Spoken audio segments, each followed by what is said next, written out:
السلام عليكم ورحمة الله وبركاته. ازيكم عاملين ايه؟ النهاردة مع شرح تطبيق جديد هو تطبيق بوكس.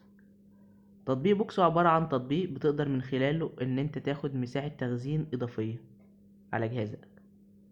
بتقدر عن طريق مساحة التخزين الإضافية. مساحة التخزين الإضافية أولا بتوصل لحوالي 10 جيجا. بتقدر من خلال ال10 جيجا دول تقدر تحمل عليهم فيديوهاتك، صورك، الأغاني، أي حاجة، ملفاتك الشخصية، ملفات PDF، باوربوينت، إكسل، أي حاجة من الحاجات دي.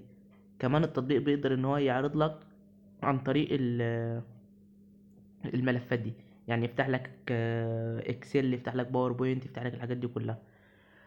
عن طريق التطبيق ده انت بتقدر توصل للملفات بتاعتك عن طريق موبايلك او عن طريق جهازك الكمبيوتر، بحيث ان انت تكون كاتب على جهازك الكمبيوتر الجيميل، فبتقدر توصل عنه. بتقدر توصل للملفات بتاعتك دي بدون الحاجة الانترنت، يعني مش محتاج ان انت تكون متصل بالانترنت علشان تقدر توصل للملفات بتاعتك.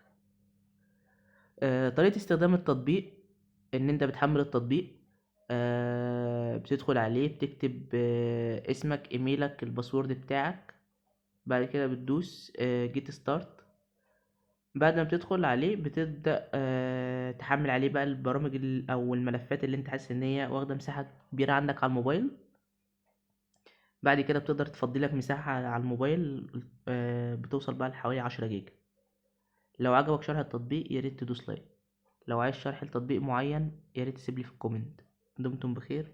سلام عليكم.